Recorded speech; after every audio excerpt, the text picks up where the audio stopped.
Continuamos con la unidad 1, pero ahora vamos a ver el tema 2. El tema 2 se refiere a sistemas y subsistemas.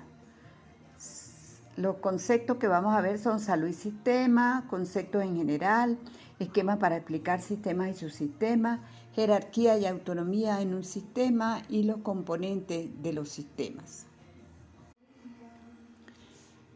¿Por qué hablar de sistemas y subsistemas en la estadística aplicada a la salud? Hagamos el siguiente recuento según este esquema. Dice que la organización formal del sistema de salud en Venezuela parte desde 1936, es decir, tenemos 87 años. A partir de allí, los gobiernos en la etapa de campañas y para el momento de su elección ofrecían las transformaciones de los sistemas de salud porque es un tema muy susceptible a la población.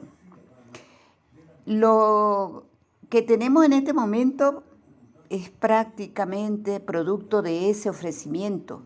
Entre ellos, ofrecían fortalecer la entrega de servicios de atención médica con eficiencia y eficacia. Para 1970, en la época, el gobernante que ingresó en esa época, ofreció cambiar los sistemas de salud iban a ser atendidos por niveles de atención. ¿Qué quería decir los niveles de atención? Que cada individuo se iba a atender en la unidad que le correspondía de acuerdo a su estado crítico en que llegara a la institución. Pero para eso debían de contar con un sistema de información estadístico bien fortalecido para asegurar que las estadísticas que se iban a producir eran veraces y confiables. ¿Por qué? Porque necesitaban hacer programación de metas, controlar y evaluar el sistema de salud. Pero para ello se exigía entonces la sistematización de los registros médicos en todas las instituciones de salud.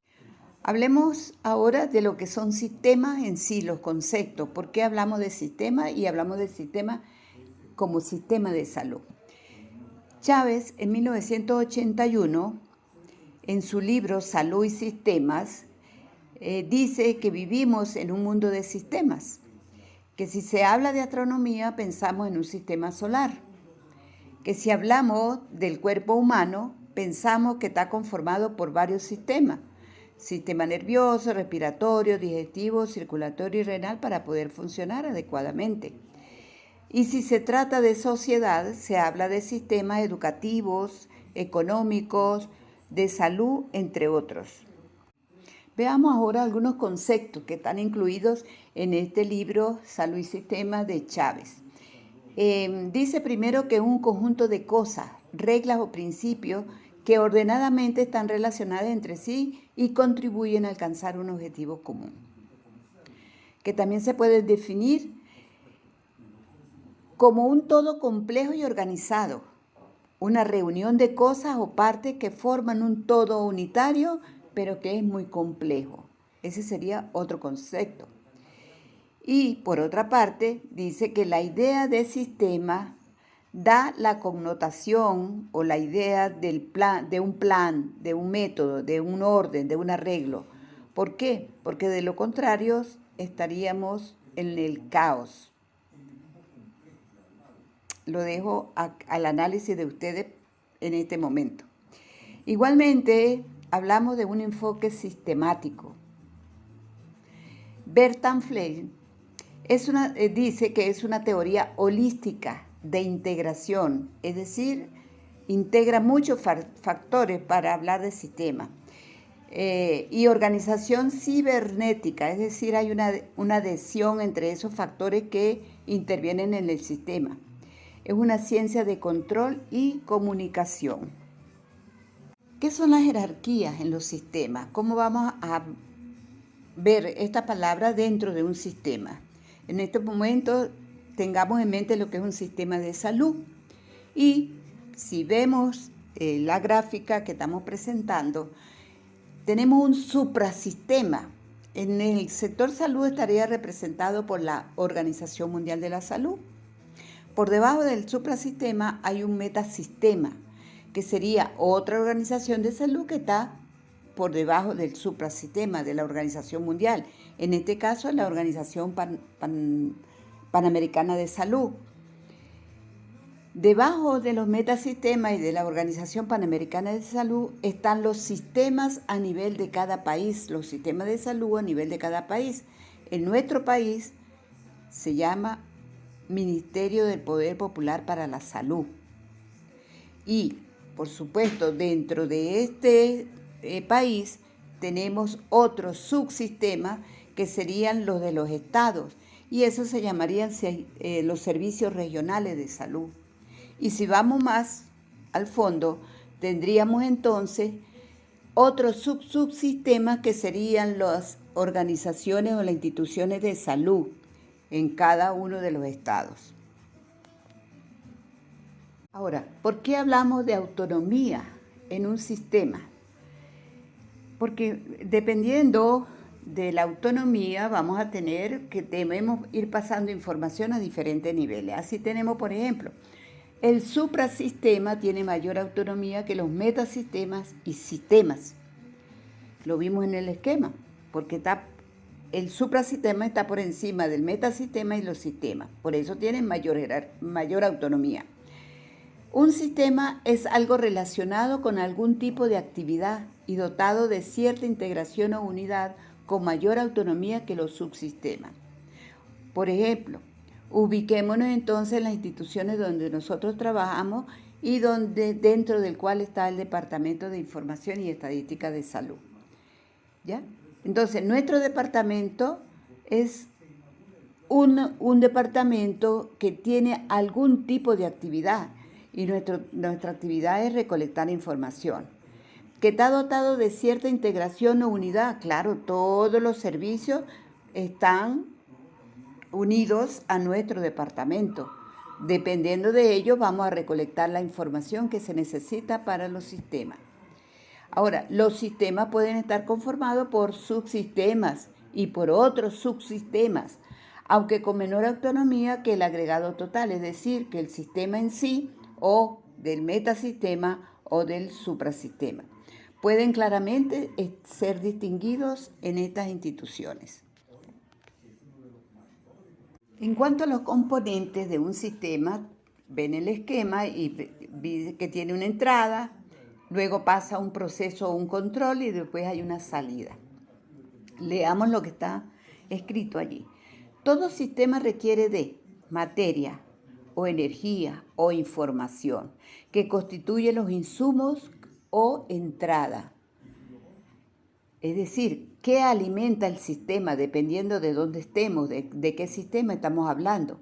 Entonces habrá unos que se alimentan de materia, cualquier alimento, carne, frutas, vegetales, lo que sea. Algunos necesitan energía. ¿Por qué? Porque necesitan la energía solar para poder arrancar, hacer algo. O información. Estaríamos nosotros aquí en este sistema donde requerimos para cada proceso, para componente del sistema, es que le entre información para poder entonces tener los indicadores como salida. También necesita recursos necesarios para que el sistema pueda operar. Estos recursos son procesados en diversas partes del sistema o subsistema y transformados en salida o resultados que retornan al ambiente. Expliquemos esto. En nuestro departamento, por ejemplo, la entrada a un sistema de información son todas las estadísticas, todos los datos que se recolectan en diferentes partes. Hay un proceso y un control dentro de esa oficina de estadística que llega toda la información, pues hay un proceso, hay normas para convertir una información en indicadores. Tiene un control porque hay que chequear lo que no está bien sumado, se devuelve al sitio para que lo corrija. Recuerden cuando a ustedes les pasa con el censo se descuadró. Ese es un control que se lleva y tiene que cuadrar.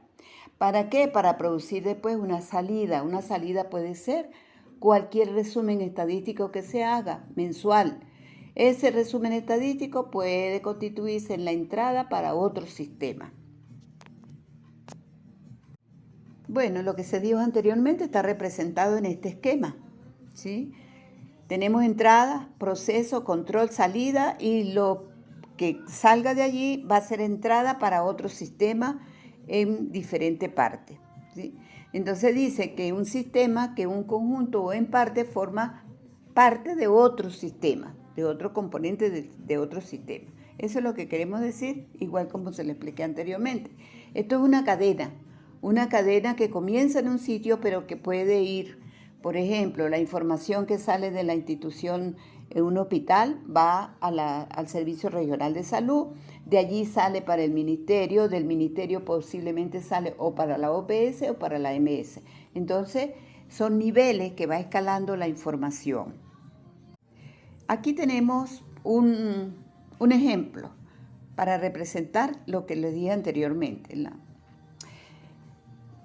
sala de parto. Los que trabajan en la institución y saben la sala de parto, ¿qué hay cuando llega una mujer embarazada a la institución, a sala de parto o al área de obstetricia? ¿Qué va a ocurrir? Si está embarazada, va a ocurrir nacimientos. Si llega con otra cosa, puede ser un aborto. El parto puede ser parto vaginal o por cesárea.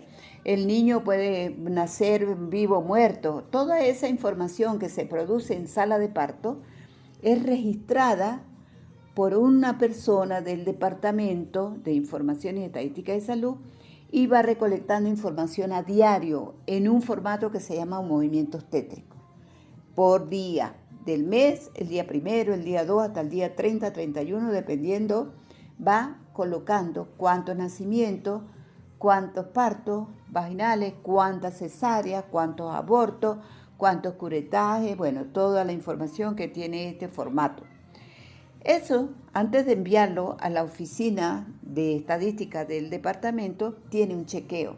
Ese chequeo lo debemos hacer con historias, con registro que tengamos. Por ejemplo, el libro de Sala de Parto es un registro importante que nos sirve a nosotros para chequear en un momento dado lo que vamos a enviar a otra oficina, los certificados de nacimiento, los certificados de función, etc. Todos estos registros me sirven para hacer chequeos en un momento dado.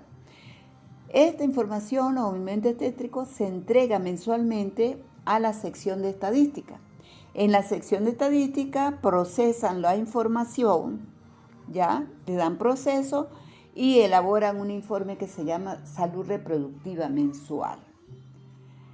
Este Salud Reproductiva Mensual, cuando sale de la institución, va a llegar a la región de salud para ellos hacer entonces información con respecto a las tasas de natalidad, de mortalidad infantil, mortalidad neonatal, etcétera, etcétera. Todo eso me va a servir entonces en la cadena de información. Aquí tenemos representado entonces los nacimientos, abortos, partos, cesárea, son la entrada para este sistema. Luego el movimiento tétrico sería el proceso. Debemos tener un conocimiento previo para poder elaborar y hacer esa información. Luego ahí mismo está el control, que es una manera de retroalimentarnos. Si algo sale mal, tenemos que corregirlo, para luego producir el informe de salud reproductiva, que sería la salida. Como les decía, esa salida se convierte en una entrada para otro proceso a otro nivel. Continuamos con la unidad 1.